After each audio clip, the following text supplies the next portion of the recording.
Assalomu alaykum. Dasturlarimiz davom etadi. Keyingi yillarda mamlakatimizda fuqarolarga pensiya tayinlash tizimi bosqichma-bosqich isloh qilinmoqda. Xususan, qo'shimcha hujjatlar talab etmagan holda birgina shaxsni tasdiqlovchi hujjatga asosan pensiya tayinlanishi uchun Adliya vazirligining davlat xizmatlari markazlari yoki yagona interaktiv davlat xizmatlari portali orqali murojaat qilish amaliyoti tatbiq etiladi. Shuningdek, joriy yilning 19-may sanasida aholiga ijtimoiy xizmatlar ko'rsatish tizimi yana takomillashtirilishi munosabati bilan O'zbekiston Respublikasining ayrim qonun hujjatlariga qo'shimcha va o'zgartirishlar kiritish to'g'risidagi qonun qabul qilindi. Hujjatda ko'rsatilayotgan davlat xizmatlari sifatini aholi uchun pensiya tayinlash tizimiga zamonaviy raqamli texnologiyalarni faol joriy etgan holda yanada oshirishga xizmat qilishi bilan alohida ahamiyatga ega. Bugun ayni qonunning mazmun mohiyati va joriy etilgan o'zgarishlar haqida suhbatlashish maqsadida studiyamizga Iqtisodiyot va Moliya vazirligi huzuridagi budjetdan tashqari pensiya jamg'armasidan mas'ul mutaxassislarni taklif etganmiz. Assalomu alaykum, xush kelibsiz. Assalomu alaykum. Keling, dastlab o'sha yuqorida ta'kidlab o'tganimiz qonun mazmun mohiyati va u orqali kiritilayotgan o'zgarishlarning ayrimlari haqida ma'lumot berib o'tsak, marhamat. Assalomu alaykum. Avvalambor, ushbu qabul qilingan qonunimiz mazmun mohiyati fuqarolarga pensiya tayinlash jarayonida ko'rsatiladigan xizmatlarda raqamli texnologiyalardan keng foydalangan holatda qo'shimcha qulayliklar yaratish, bundan tashqari mana shu yaratilayotgan qulayliklarni huquqiy asoslarni yaratishdan iborat. Qonun bilan amaldagi 3 ta O'zbekiston Respublikasi qonuniga o'zgartirishlar kiritilgan. Bular fuqarolarning davlat pensiya ta'minoti to'g'risidagi qonun, davlat boji to'g'risidagi hamda aholi bandligi to'g'risidagi qonunlarga tegishli qo'shimcha o'zgartirishlar kiritilgan. Ya'ni dastlab fuqarolarning davlat pensiya ta'minoti to'g'risidagi qonunda o'sha fuqarolarga ulardan alohida murojaat talab etmagan holda pensiyalarni, faqat yoshga doir pensiyalarni praktik shaklda tayinlash tartiblari mustahkamlab qo'yildi. Ya'ni qonunimiz alohida 43.1 modda bilan to'ldirildi va mana shu moddada praktik shaklda pensiya tayinlashning tartiblari, fuqarolarni xabardor qilish tartibi, bundan tashqari pensiya tayinlash jarayoniga oid normalar belgilab qo'yildi. Hamda aholi bandligi to'g'risidagi hamda davlat boji to'g'risidagi qonunlarga amaldagi ma'muriy islohotlardan kelib chiqib ayrim tuzatuvchi o'zgartirish va qo'shimchalar kiritib o'tildi. Rahmat. Albatta, qonunning mohiyati haqida so'z borar ekan, ya'ni uning ahamiyatini belgilaydigan o'zgarishlar, albatta u haqida ma'lumot berganimizdan keyin yaqqol seziladi. Kamoliddinki, keling, proaktiv shaklda pensiya tayinlanishining afzalliklari nimalarda namoyon bo'ladi? Shu haqida ma'lumot berib o'tsangiz. Assalomu alaykum. Demak, proaktiv shaklda pensiya tayinlashning afzalliklari, bitta eng asosiy afzalligi bu fuqaro hech qayerga bormasdan pensiya yoshiga to'lganda ularga avtomatik tarzda pensiya tayinlash. Ya'ni fuqaro ilgari fuqarolarimiz pensiya tayinlash uchun huquqlari paydo bo'lganda, ya'ni ayollar 55 yoki erkaklar 60 yoshga to'lganlarida qo'shimcha hujjat, taxminan 30 ta hujjatlar bilan pensiya jamg'armasini tuman shahar bo'limlariga murojaat qilishardi. Ana endi pensiya jamg'armasi tomonidan ushbu xizmatlarni avtomatik tarzda tayinlash, fuqarolar ovoragarchilikdan oldini olish maqsadida ikkita bosqichga bo'ldik. Biz bu xizmatni joriy etishni birinchi bosqichda 2024-yil 1-yanvardan yagona interaktiv davlat xizmatlari portali yoki davlat xizmatlari markazlari orqali 3 turdagi pensiyalarga ariza berish tizimi yaratildi. Bu yoshga doir, boquvchisini yo'qotganlik, nogironlik pensiyalariga. Keyingi bosqichda esa biz 2025-yil 1-martdan boshlab 3 turdagi pensiyadan bittasini tanladik. Bu yoshga doir pensiyani proaktiv shaklda tayinlash tizimi. Ya'ni fuqaro murojaatisiz ularning huquqlari paydo bo'lganda avtomatik tarzda pensiya tayinlash tizimi yaratildi. Rahmat. Mana hozir yana bir oydinlik kiritib ketaylik. Albatta, pensiya yoshiga yetish hammaga nasib qilsin. Umuman ko'p hollarda biz proaktiv pensiya xabar qilish haqida gapiramiz. Ba'zi insonlar balkim o'sha SMS kelmaganligi, xabar kelmaganligi, ba'zan o'sha ma'lumotdan to'liq xabardor emasligi haqida aytib o'tiladi. Demak, bu aynan bilib qo'yishimiz kerak bo'lgan jihati bu yoshga doir, ya'ni o'sha yoshga yetgandan keyin bu xabarnoma boradi, to'g'rimi? Yana qanday o'zgarishlarni, qanday bu bo'yicha tartib taomillarni biz bilishimiz kerak?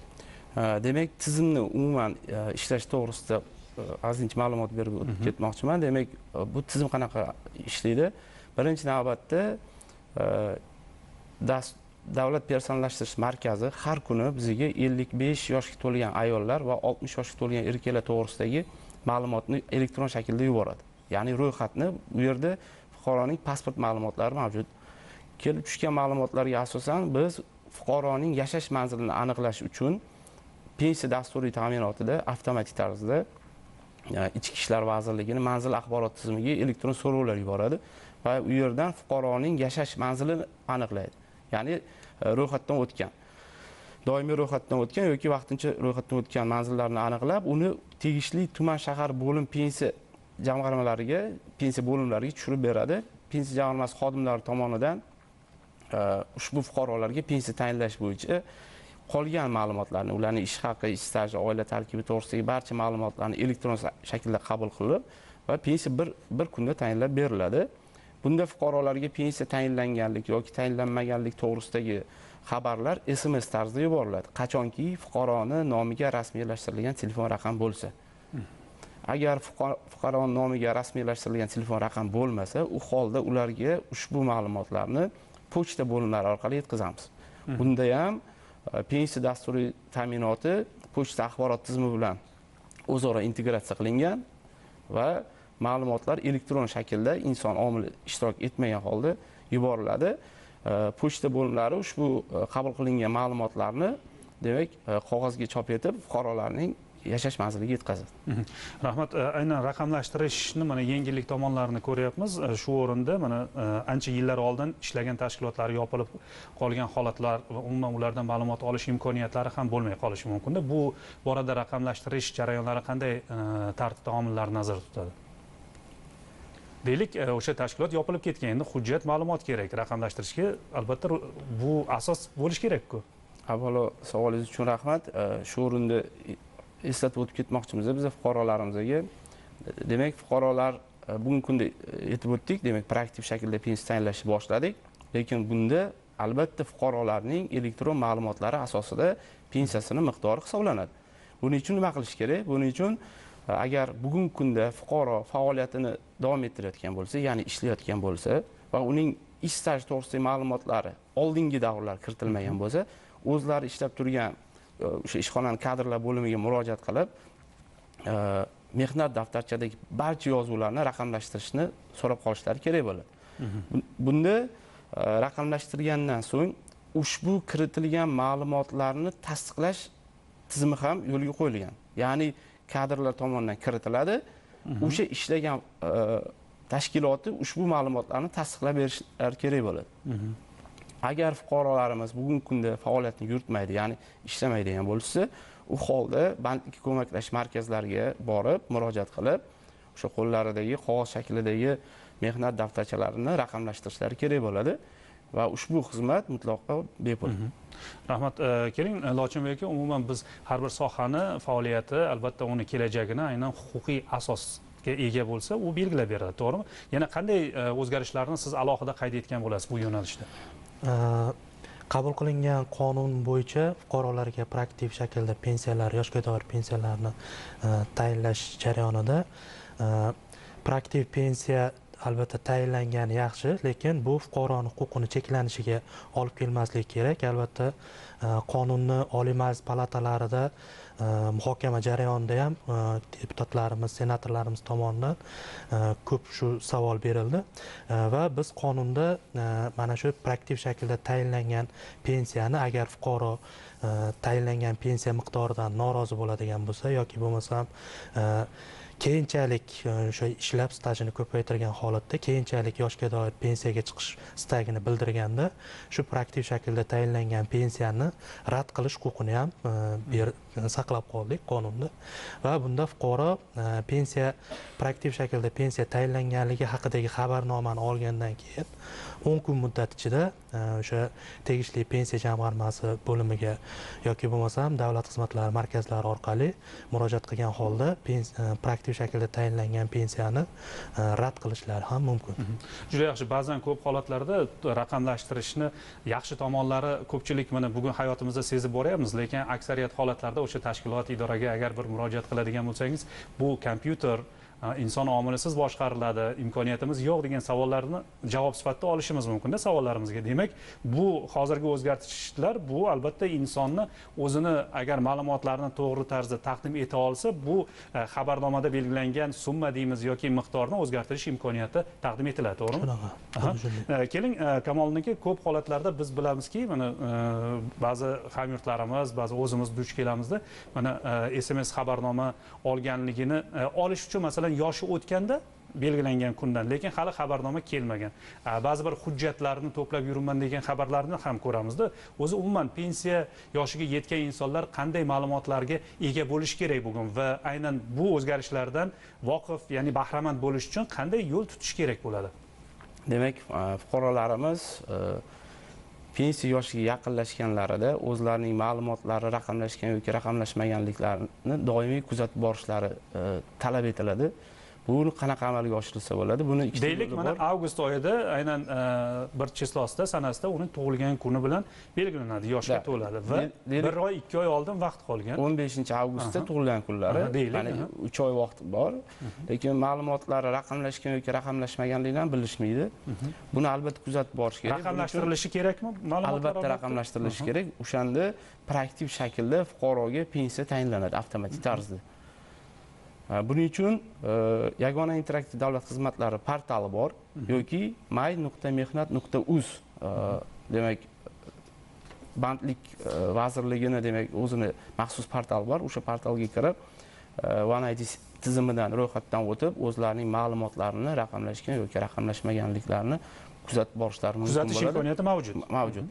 Va o'sha yerning o'zida agar oila tarkibida qandaydir ma'lumotlar noto'g'riligini ko'rib qolsa, o'shaning o'zida demak ariza yuborish orqali ma'lumotlarini to'g'rilab qo'yish imkoniyati mavjud. Bu nima uchun kerak? Oila tarkibi to'g'risidagi ma'lumotlarni to'g'riligi bu ayollarda asosan pensiya tayinlashda bola parvarish davrlarini to'g'ri hisobga olish, ba'zi bir hollarda o'sha ma'lumotlar noto'g'ri qo'shilib qolish oqibatida uni ortiqcha bola parvarish davrlari qo'shilib ketishi mumkin. Shunaqa holatlarni ham kuzatdik. O'shaning uchun fuqarolarimizdan so'rab qolardik o'zlarining ma'lumotlarini doimiy kuzatib borishlarini. Juda yaxshi. Yana bir ma'lumot savol bor edi. Mana biz bilamizki, bugungi kunda ijtimoiy sohada juda katta islohotlar amalga oshirilyapti. Shu bilan birgalikda pensiya tayinlash borasida ham mana biz ko'p holatlarda yoshi keksalarni pensioner deb aytamiz va aynan pensiya oladigan yoshga yetgandan keyin har bir keksa yoshdagi inson pensiya olishni xohlaydi. Lekin bizni bugungi islohotlarda nafaqaxo'r degan tushuncha ham borda. Keling shu ikkalasiga bir oydinlik kiritib o'tsak. Deylik, pensiya yoshiga yetganda nafaqaxo'r ham aynan proaktiv xabarni olishi mumkinmi yoki bu xabar u insonlarga bormaydimi? Qanaqa tartibda? Bormi? Rahmat savol uchun. Albatta amaldagi qonunchilikka ko'ra pensiya tizimi sohasida pensiya va nafaqalar bir-biridan farq qiladi. Ya'ni pensiyalar amaldagi qonunchilikka ko'ra ish staji mavjud bo'lgan hamda qonunchilikda belgilangan tartibda talablarga ega bo'lgan pensiya yoshiga yetgan fuqarolarga tayinlanadi, yoshga doir pensiyalar. Agar fuqaroda hech qanaqangi ish staji mavjud bo'lmaydigan bo'lsa, bu fuqarolarimizga nafaqalar tayinlanadi. Fuqarolarning davlat pensiya ta'minoti to'g'risidagi qonunning 7-moddasiga ko'ra erkak kishi, ya'ni erkak fuqaro 60 yoshga yetganda hamda 25 yil stajiga ega bo'lganda, ayollar bo'lsa 55 yoshga yetganda hamda 20 yil stajiga ega bo'lganda pensiyalar tayinlanishi ko'rsatib o'tilgan va bunda mazkur talab faqat to'liq pensiya uchun belgilangan. Agarda bu belgilangan staj talabidan kam bo'ladigan bo'lsa, eng kam 7 yil stajga ega bo'lish kerak bo'ladi yoshga doir pensiya tayinlanish uchun.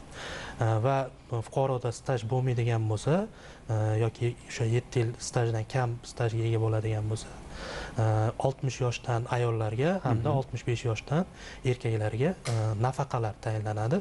Bu nafaqalar bugungi kunda o'sha O'zbekiston Respublikasi prezidentning huzurida ijtimoiy himoya milliy agentligi tashkil etilgan. Mana shu agentlik tomonidan hamda inson ijtimoiy xizmatlar markazlari tomonidan tayinlab beriladi.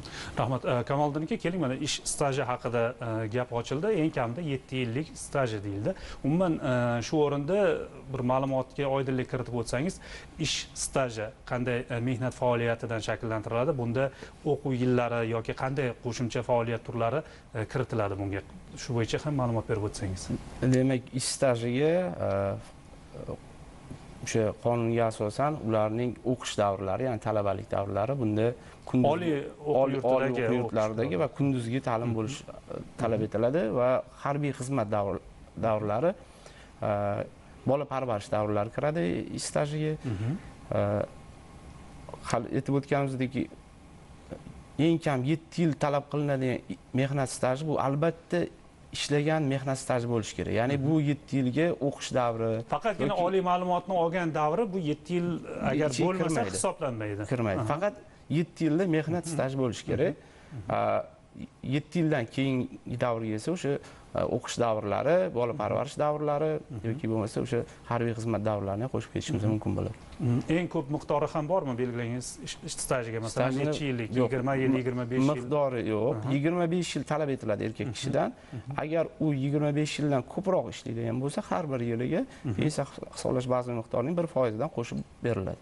Ya'ni 40 yil ishlasa, fuqaroga 15% qo'shimcha. Yana qo'shimcha qo'shib boriladi.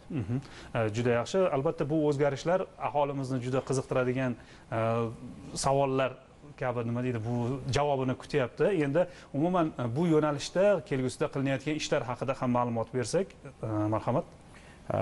Demak, aytib o'tganimizdek, biz o'sha pensiya tayinlashda 3 turdagi pensiyalarimizni bosqichma-bosqich elektron shaklga o'tkazib, undan bittasini proaktiv shaklga o'tkazdik.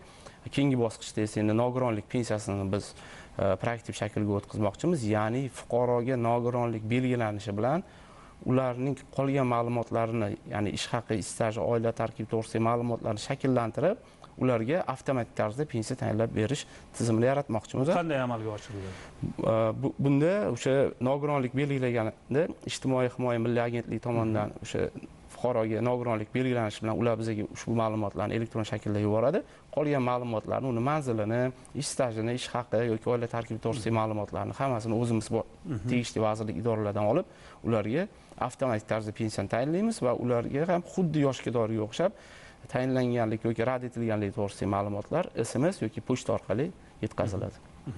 Rahmat. Keling, umuman mana 1-martdan boshlab proaktiv tizimi ishga tushirildi va fuqarolarimiz bu tizimning qanday istiqbollarini o'zini hayotlarida ko'rishyapti. Bir mavzuyimizga xulosa sifatida yana aholini xabardor qilish kerak bo'lgan mana faoliyat mobaynida kelib chiqqan bir ma'lumotlar taqdim etiladigan bir xabarnoma shaklida bo'lsa, marhamat, xulosaviy fikrlaringizni bildirishingiz mumkin. Ruxsat bersangiz, hali aytib o'tgan demak, fuqarolardan talab etiladigan narsani yana bir marta takrorlab o'tsak, chunki bu yo'nalish bo'yicha fuqarolarimizda juda ham ko'p savollari bor. Demak, aytib o'tganimizdek, demak, fuqarolarimizdan bugungi kunda faoliyat ko'rsatayotgan bo'lsa, o'zlarining ishxonalardagi kadrlar bo'limiga murojaat qilib, o'zlarining barcha stajlarini raqamlashtirishlarini va o'sha yerning o'zida kadrlardan so'rashlari ham mumkin. Necha yil stajlari kiritilganligi to'g'risida kiritilganligini, shu bilan birga agar bugungi kunda faoliyat ko'rsatmaydigan fuqarolarimiz bo'lsa, ya'ni ish faoliyatini oldinroq yakunlagan va bugungi kunda hech qayerda ishlamaydi va mehnat daftarchalari ularning qo'llarida, ushbu ma'lumotlarni raqamlashtirish bo'yicha bandlik ko'maklashish markazlariga borib murojaat qilib, ma'lumotlarni hozirdan raqamlashtirishlarini so'rab qolgan bo'lardik. Shu o'rinda bir jihatga oydinlik kiritib o'ting. Mana kadrlar bo'limiga borib uchrashishlari va ma'lumotlarni raqamlashtirish kerakligi haqida gapirib o'tdingiz. Bu kadrlar bo'limiga murojaat qilishdan so'ng kadrlar bo'limi o'zi avtomatik tarzda, ya'ni integratsiya qiladimi yoki ma'lumotlar kadrlar bo'limidan olib yana qaysi bir tashkilot, idoraga topshiriladimi? Qog'oz shaklidagi mehnat daftarchadagi yozuvlarni o'sha yilma-yil kiritadi yagona milliy mehnat tizimiga va o'sha ishlagan ishxona ushbu ma'lumotlarni tasdiqlaydi. Haqiqatda o'sha davrda shu odam shu yerda ishlagan degan narsani tasdiqlash tugmasi bor keyingi tashkilotlarda. E'tibor bersak, bu islohotlar samarasida oldingidek o'sha 30 ta deylik hujjatni to'plash yoki idora yurish emas, birgina o'sha ma'lumotni raqamlashtirish orqali biz aynan o'sha proaktiv o'zgarishlardan foydalanishimiz, raqamli islohotlarning samarasidan o'z hayotimizda foydalanishimiz mumkin ekan. Muhtaram ishtirokchilar, bildirilgan fikr va mulohazalar uchun o'z minnatdorchiligimizni bildirib qolamiz. Qadrli teletomoshabinlar, suhbatdoshlarimizni tanishtirib o'taman. Demak, Iqtisodiyot va Moliya vazirligi huzuridagi budjetdan tashqari pensiya jamg'armasi mas'ul xodimlari Kamoliddin Hojibekov hamda Lochinbek Ziyohiddinovlar suhbatdoshimiz bo'ldilar. E'tiboringiz uchun rahmat. Xayr, salomat bo'ling.